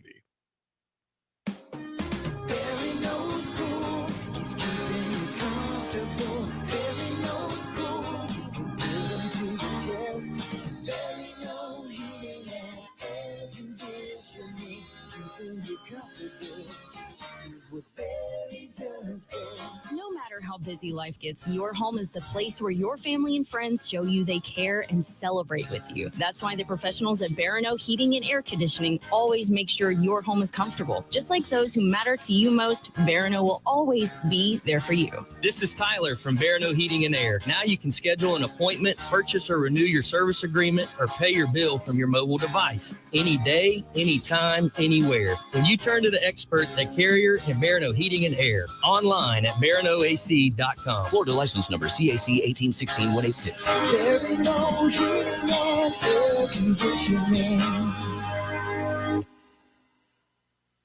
Widden Glass has been taking care of business since 1945. When you call Widden Glass, you're dealing with experienced, reliable professionals who offer only the best. Like Widden's top-of-the-line bath enclosures that provide style and luxury at an affordable price. Eye-catching storefronts are a specialty at Widden Glass. We'll help you design it and install it.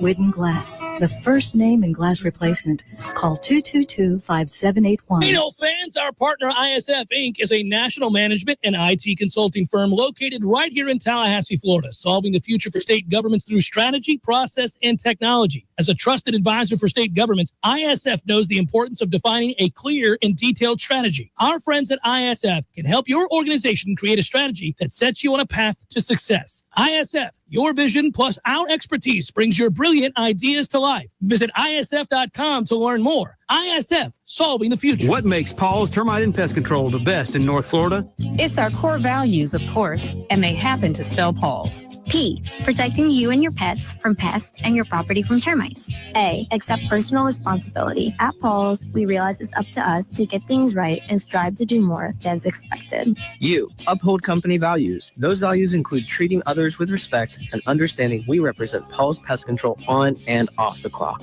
L, look the part. As representatives of this great company, we will always make sure that our image matches the character of Paul's. S, support the team. Every job we do is a total team effort to create a supportive workplace. P, protecting you, your pets, and your property. A, accept personal responsibility. U, uphold company values. L, look the part. S, support the team. Paul's core values. They make us the best. For the elimination of termites and other pests. And a greener lawn, too. Call Paul's. We'll get them all.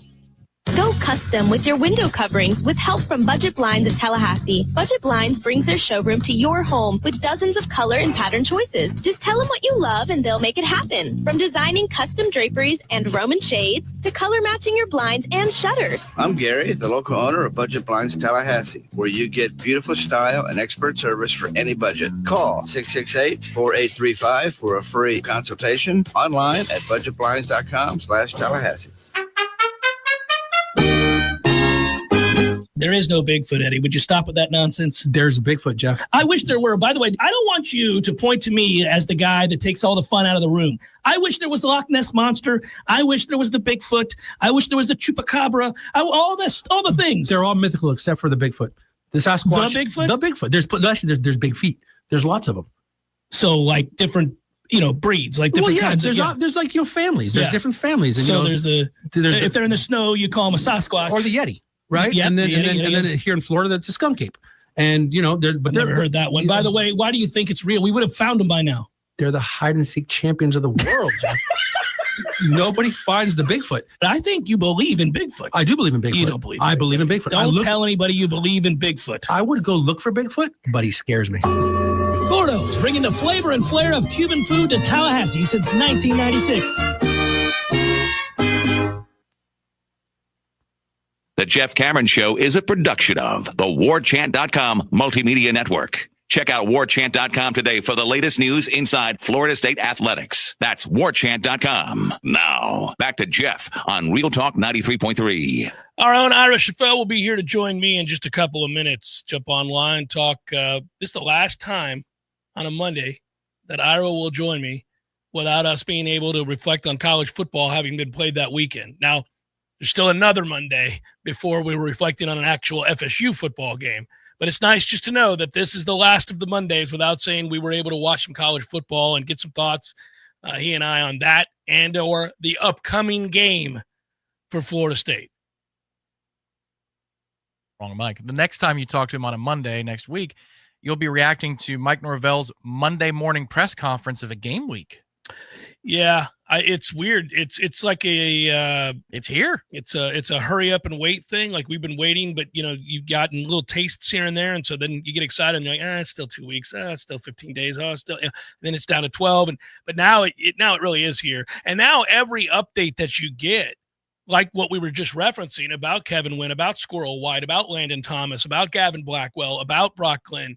Now all of these mean something because now you're up against it. Now you're pressed right against the time in which some of these players may be called upon to play or their backups and play right now in vital roles. And that's why you get concerned because in some cases the drop-off is significant. And others, you've got plenty of options at the position. Tight end, for example, is a position that you have an awful lot of options for. And you got a lot of guys that you like. And for others, it's not as much. It's a situation, and that in particular is defensive tackle. And that's where I've gotten very, very nervous. Or in particular, you want to say nose tackle. Because Darrell Jackson's going to be that guy, but Kevin Wynn's going to be the guy behind him. Well, yeah, this is what's interesting, too, is there's a lot of talk about Darrell and versatility and him playing across the line. Can you do that right now? I don't think so. Yeah, you probably need to keep him in one place close to the football, especially if Wynn's not going to be available for the Bama game. The other thing to consider, too, is just remember how the schedule... Hold on. Let me just make sure I say this. We don't know that Wynn's not available for the Alabama game. I think I said if, but just in case. I just want to make sure it's clear. Yeah, okay, fair. And if he is, that's all the better. Of course, then maybe you have position versatility and allow Darrell to move across the line. And sometimes where they line up is not where they end up. The ball is snapped. Next thing you know, the guy's lined up right at the edge or someplace like that, and he's over the center because Tony's trying to scheme up something, create a tidal wave in order to get a free shot at the quarterback. But we'll see. Again, different positions have different realities. But remember, once the Bama game is over, you go back into the lab for 3 weeks, and you can still grow more, almost like you have another camp right behind this fall camp with the Alabama game in between. You worry, by the way, even at, let's say, what they're calling the jack, which we all will associate with James Williams. I mean, do you worry that they don't have much depth behind him either at that position for people who are going to be playing that position? Because we have the Desir twins. Yeah, are they're jacks. They're going to run a lot of people out there at the jack position. That dude can be 260, 205. Yeah. So I don't want a lot of 205. Don't need a lot of 210, 215 out there with the jack position. It just makes you a little uncomfortable. We'll see. He's Ira Schoffel, as I've called him for years and years, as he enters onto the scene for a football-related, here we go, discussion. This is the last one before we will have seen college football, and then Ira appears, and then, of course, the next time we talk to him, 1 week from today, it'll be the week of the game for Florida State and Alabama, which is a beautiful thing. Hello, Ira. How the hell are you, brother? I'm great, Jeff. How you doing, man? I'm doing good. All right, so let's go straight to it. I want to ask you about the turf. I think a lot of us saw your story and went, what? They're doing turf too? That's a thing? I didn't know they were going to be doing that. And we had never been told about this. Nobody had mentioned this. And now they're doing it. Now, I do know, and I brought this up in hour number one, when I went down years ago to the Super Bowl between the Bears and the Colts, I found out that the NFL for a long time now has been doing this lay and play, thing with their turf, with their fields. Every Super Bowl field, no matter where it's being played, is brand new, and they install it for that game. And so years ago, we used to worry about new sod being something that guys would slip on, and traction was an issue, but they've changed it now, and it's grown with thicker roots and all that other stuff. Talk to me about this. Was this always in the plans? Like, what's the deal with why Florida State's having to do this now? I think it was always something they thought they might end up doing, but I don't think they were ready to pull the trigger on it. I think it's definitely cheaper to go the other way, where you just have one field and you maintain it for several years, and maybe you have to replace it after several years, but you don't have to replace it every year.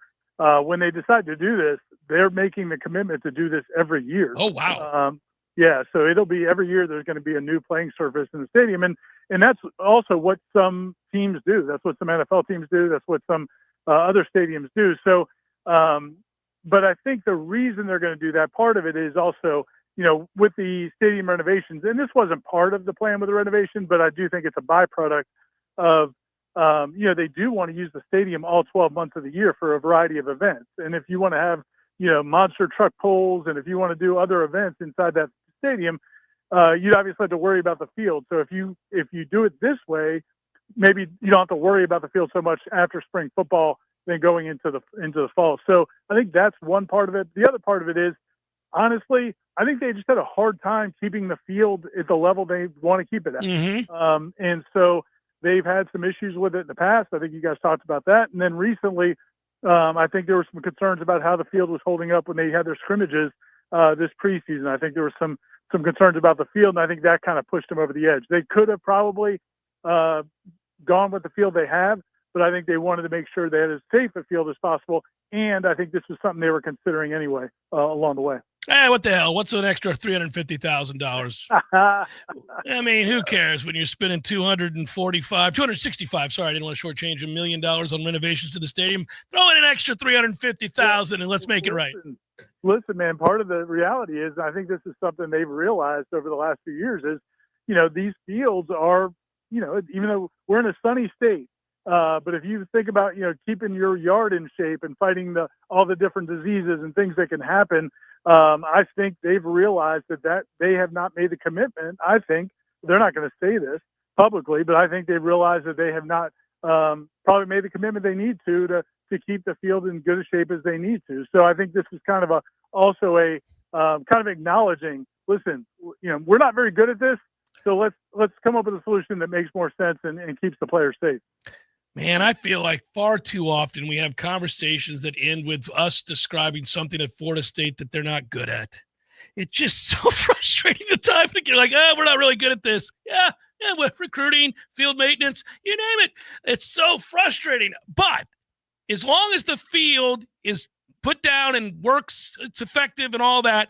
I know that Ira, this past weekend, I only know this because of, quite frankly, social media accounts. A lot of people got their first look, right? What are you hearing back from those that got to walk around the joint and all of the new fixins? It's funny. Even I had a text message from a friend who, huge Florida State fan, a guy that goes to every game, season tickets forever. And, and he was one of the people that I think wasn't thrilled with the process and the fact that a lot of people got moved out of their seats and all those things.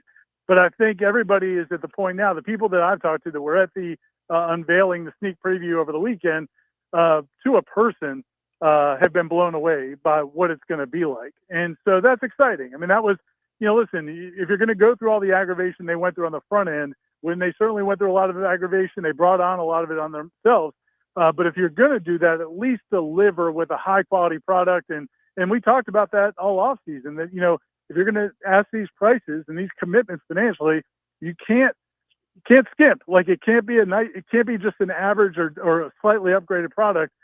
Everybody I talked to was just blown away, not just by what their seats look like, what the club area looks like, but also, you've seen these pictures and videos of the concourse and, we've all kind of come to accept that Doak Campbell Stadium inside of it, from the bathrooms to the concourses. Yeah. It's always just been a dump. It's ass. Yeah. Mm-hmm. And we put up with it because, hey, it's an old stadium and all that, but it will be nice to walk in, at least on that side of the stadium. It'll be nice to walk in and see all those amenities. All right, to the actual games and the players that are going to play them. Rate, I guess I put you on the spot here. I mean, all we can do is speculate because none of us saw it. The Wynn injury, what's your sense? I didn't like what I saw on Mike's face when he was talking about it, but what do we know? Yeah, I mean, that's just about what we have to go on at this point. I mean, I think Kevin's a guy that I think, was having a great camp. I think it's a lower body injury. I don't think it's anything that, at least as far as we know, we don't think it's anything that's like real long term. But it doesn't sound like he's going to be available in the immediate term. And you'd certainly love to have him against Alabama. But if he can't play against Alabama, then you do get those next 2 weeks, which is nice where, those games you don't need him to win those football games. So, I think the most important thing with a guy like that, especially a true freshman, is just be as, safe as possible and get him back when he's 100%. And it's not ideal, but this is what happens, man. We all know this, the sport of football. Yeah, no, I'm not blaming anybody. I'm just kind of curious because I think at 330 plus pounds, he would have been nice to have for even say 15 to 20 reps to spell people, Sure. against an Alabama. How seriously do you take the idea that Micah Danzy is starting to make an impact in the receiving core?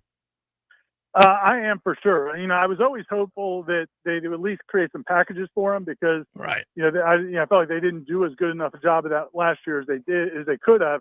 But two things. One is he wasn't as physical as he needed to be, I thought, last year as a running back. I think part of the reason they didn't play him more is because they didn't feel like he was showing the physicality needed. But I think, honestly, man, I think that track season gave him a lot of confidence. I talked to him late in his track season, and he seemed kind of like a different guy, like much more self-assured. He's been on campus for a year now. He's had tremendous success in a sport. And I think these new coaches have done a really good job putting him in positions where he feels comfortable. And man, I don't expect him to be in the top 4 or 5 wide receivers in terms of the base offense. But I think you're going to see a concerted effort by Gus Malzahn to get him in games. And I think that they feel good about him producing. I think when he got into some games last year, it was almost like a prayer. Like, let's throw it up to Mekhi and see if something happens. But at this point now, I think they feel really good about their plan for him. And I'll be very surprised if we don't see him at least get some opportunities in just about every game. Yeah, and you wrote about the receivers, so I right off the bat, wanting them to have some guys step. We know about Squirrel, we know about Deuce, we know that freshman Javon Buggs has been great, and they're excited about him. I kept waiting for some of these other guys, and I was hoping that a Lewayne McCoy or a Elijah Moore or somebody like that, who we've seen a little bit from, would do something. Gavin Blackwell's back in the mix, so it is exciting to think about a Micah Danzy. Anybody else? I know they mentioned Deshaun Kelsey. Nothing against the kid, but I didn't love hearing that instead of one of the other receivers' names. Right. No, I definitely, I think the return of Gavin Blackwell may be significant. Again, not necessarily a guy that, did tremendously at North Carolina, but early in his career, before he started having some injuries, right, he actually was pretty productive, and he's got very good top end speed. I think he could be a guy that, maybe spells Squirrel White in kind of that similar role.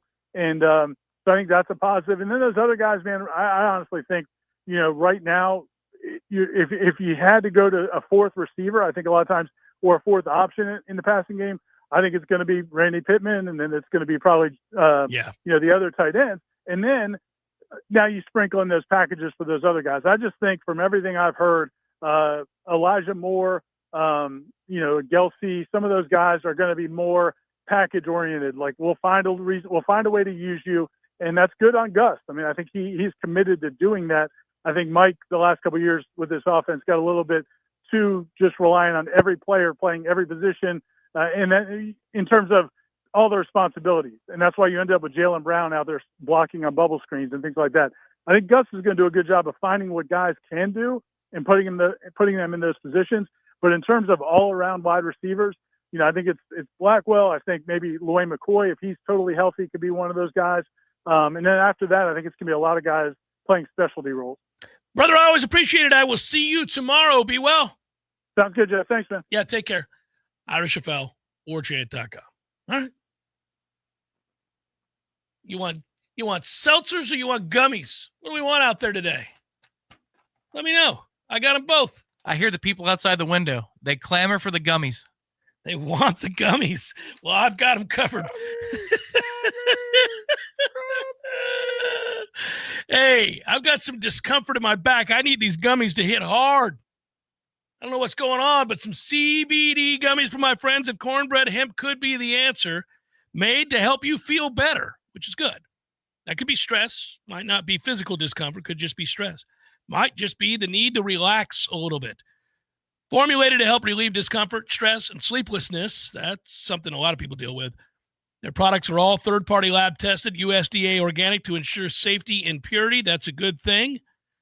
Right now, if you are a Jeff Cameron Show listener, you're in luck. You can save 30% on your first order. Head to cornbreadhemp.com/warchant. Use code warchant at checkout. That's cornbreadhemp.com/warchant. Remember to use code warchant. Your local news now. A teenager is dead after a Saturday afternoon crash. Officials said the accident happened just before 5:30.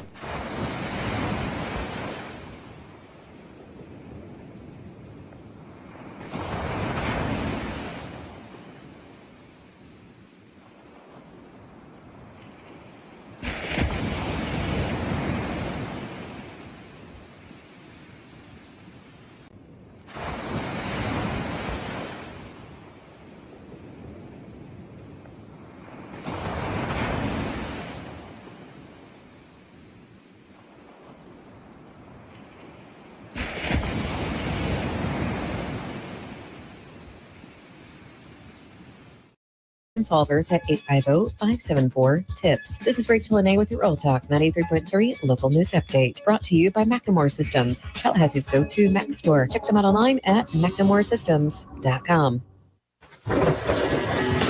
This is meteorologist Paul Trombley with your Real Talk 93.3 weather update.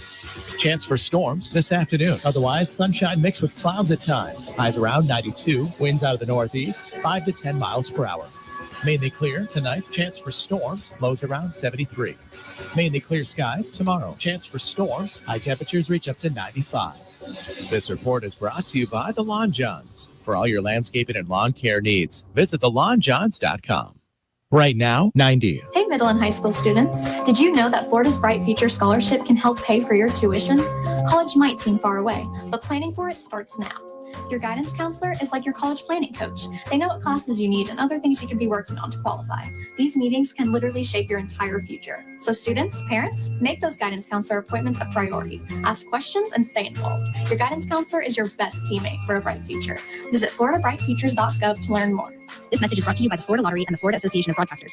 Love to compete on the dartboard? Then it's time to head to the CP. The Corner Pocket Bar and Grill is Tallahassee's premier dart bar, featuring steel tip boards and soft tip internet play. The Corner Pocket hosts leagues and tournaments regularly. Just check out their social media to find a time that works for you. And in between games, grab a pint and a bite in the cool AC, or enjoy yourself outside on the deck. Whether you want to catch a game or start one of your own, the place to be is the Corner Pocket Bar and Grill, 2475 Appalachie Parkway. Tallahassee loves the Corner Pocket. I'll never forget that moment. As long as I live. live. My first call ever as a member of the National Guard. When we got to the armory, they briefed us on the wildfires. They were getting dangerously close to homes. Helicopters were going out to drop water on the fires. Guys in the unit were preparing for firefighting with local fire crews. At that moment, I got my first taste of just how important the Guard is to my community. See how the Guard can be an important part of your life at nationalguard.com. Sponsored by the Florida National Guard. Aired by the Florida Association of Broadcasters and this station. The Jeff Cameron Show is a production of the Warchant.com Multimedia Network. Check out Warchant.com today for the latest news inside Florida State athletics. That's Warchant.com. Now, back to Jeff on Real Talk 93.3. By the way, I rather enjoyed, we're not very good at this, so we might as well just replace the field every year. Ira's conclusion on that was certainly direct. We're not very good at this. I do feel like we say it too often. Damn it, man. Yeah, I could see it, though, if the economic realities are that you've got to prepare that place, hopefully so, for several events throughout the offseason. That part of it makes a lot of sense. And you don't have to worry about the turf anymore because you're just going to lay down new stuff. Now, what would happen, I would imagine, judging by what Ira said, is they would lay the new turf in early August or late July so that they could scrimmage on it, because in the middle somewhere of that Q&A was they were scrimmaging and they didn't like it. Right. No, not good. Frustrating. Rather frustrating. Hopefully everybody that's available for the Bama game would have been otherwise if there was a lay-and-play field. That's my concern. Didn't mention it in the first hour, and I'll tell you part of the reason why. I'm not saying it's insignificant, but Jam Miller, the starting running back, the senior running back, hurt Saturday afternoon in a scrimmage for Alabama, is going to miss this football game against Florida State with an upper body injury. And there have been reports on what that was. Doesn't really matter. He's going to miss the game. And at the end of the day, that is probably good news for Florida State. I don't wish that upon anybody. It's a shame that the young man got hurt. But look, to me, again, the significance of that, I wouldn't overstate. Here's just a thought. Alabama is going to put somebody at running back who can run. And they're going to do so behind arguably the nation's best offensive line. You don't need to be an elite running back to have success behind perhaps the best offensive line in college football. You just need somebody that's serviceable, and they might have a very good day. Now, does that mean what would have been a touchdown turns into a 27-yard gain instead? Perhaps. I mean, there's a hidden yards that they might lose out on. Or if you're running some read option stuff with a quarterback who could really use the senior to stand next to him, or a protection. Yeah. There's a breakdown of communication. That could happen. Yeah. But I mean, I again, running back is one of those positions where, listen, this would be a much bigger deal had they lost their starting left tackle. This would be a much bigger deal if they had lost their starting defensive lineman. This would have a rush end. This would have been a much bigger deal.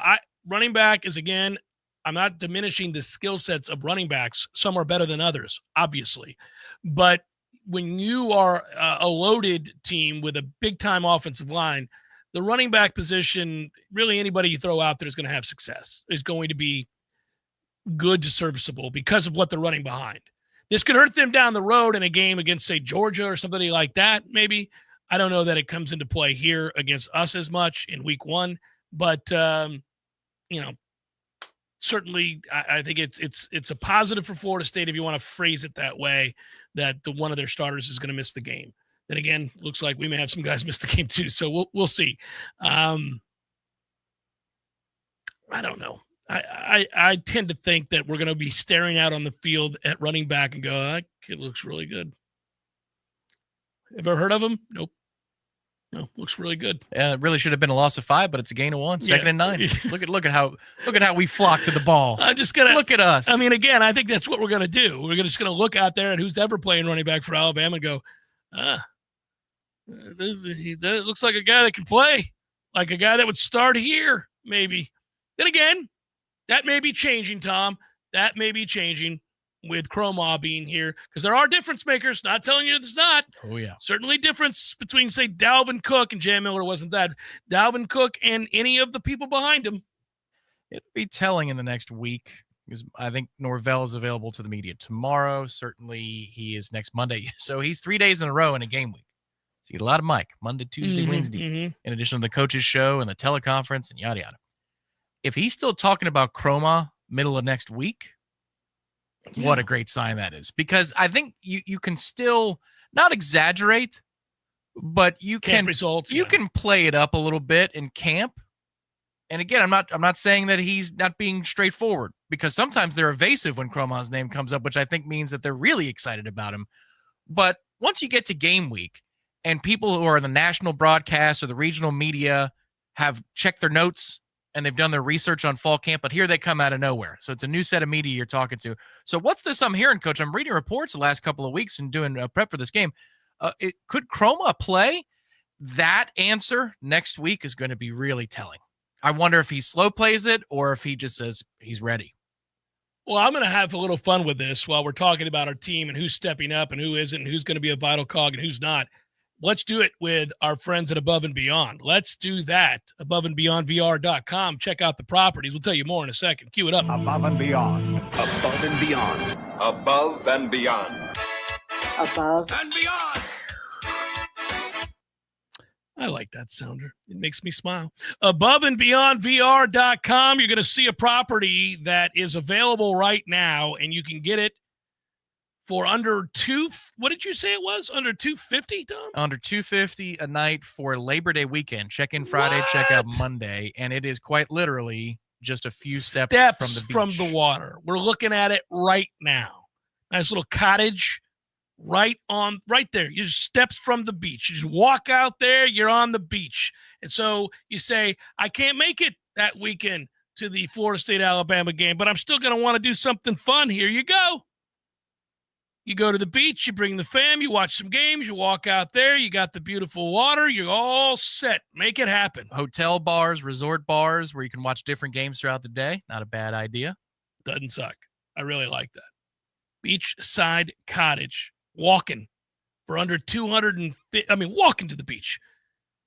Under $250 a night. Use the promo code JCS and save 10%. How about that? No middleman fees, none of the nonsense, none of the VRBO fees. That's not what they do here. Knowles helping Knowles yet again. Give him a call today, 727-253-5995. Book that baby. My guy, who went above and beyond? I've wrestled with this. Tom thinks I'm going one way. I'm going another. The great Jake Weinberg. Oh, all right. Get you some of that right there, buddy. That was a headline today from the old John Papuchis presser. Florida State's starting kicker and soon-to-be All-American, Jake Weinberg, who I've got a soft spot for. I've fallen in love with Jake for just the one scrimmage that I saw when he easily punched one from 58 with 10 yards to spare. Didn't even look like he was trying. Now, did I ignore the cold shank from 40? I did. I said, it happens. Drop kicked it. Kenny, remember that? That was great. Kenny Perry. Yep. It happens. Sometimes the pros just tried to get a little too much into it, and next thing you know, it's in the woods. It happens. But do you have the ability to dial it up when we really need it and send it? Jake Weinberg can send it, folks. According to Papuchis, that's right. We heard from Papuchis, and he had this to say about Jake Weinberg. He also mentioned the punter, who I think nobody knows. Chiamento, nobody knows. You should have gone with a fake name for the last 3 weeks just to test people. Oh, the chat here is good. They would correct you, but there'd be a lot of people walking in. So, Walter Johnson, No, I would have said, listen, you got a guy who's been here for a while. He's gotten a lot stronger, but you just have to hope that redshirt junior Tad Fairfox can find a way to consistently punt from well. Brisbane, Australia. Yeah, Tad Fairfox. Tad Fairfox is going to do his best. Well, that's very nice. I bet you anything. Somebody like, oh, so our punter's name is Tad Fairfox. Chiamento into punt. What happened to Fairfox? Where is Fairfox? And everybody in the adjacent seats are going, what? Did Fairfox get hurt? Damn it, Cameron, I was all pumped. Our other listeners, one is a couple rows over. Yeah, where's Fairfox? He makes a good point. What gives? So anyhow, Jake Weinberg was 6 for 6 in the latest scrimmage. I told you they were going to scrimmage again. They want to call it a practice. It's no practice, sirs. That was a scrimmage that took place on Saturday. And in said scrimmage, the great and soon-to-be All-American Jake Weinberg was 6 for 6, including a 63-yarder with room. 63, get you some. I've got more where that came from, everybody. Quote, he was 6 for 6 with a long of 63, made another one that was 58-ish. He's really in a good place, in a good rhythm. I think Jake has a chance to be a special, special player. He's really, really been good these last 10 days. Had a phenomenal scrimmage. Damn right he did, Papuchis. That's my guy who went above and beyond when the scrimmage, because he was challenged. He was challenged last week by Mike Norvell, had a tough day at the office over in Jacksonville. They wanted to see a little bit more out of him. Ba-dow. I've been challenged. I've got 34 seconds to go with my guy. And you might say, Scotty Scheffler, what a great pick for that chip on 17, 71st hole. 5th win of the year. I'm going with Ben Griffin. Oh, who went above and beyond. Yeah. Triple-double to start your day. He 4-putted from 5 feet. He 4-putted from 5 feet. Hey, I've done it, Ben Griffin. I've done it. That is above and beyond. He can get away from you, Tom. He can get away from you. You're a little aggressive to the center of the cup. He'll be on the Ryder Cup anyway. Pushed it. No more 4-putts, though. Oh, that's 10 feet past. We got a problem. Above and beyond VR.com. Go check out those properties. Final hour forthcoming. Here's the cold, hard truth. Your body needs more than you're giving it to stay healthy.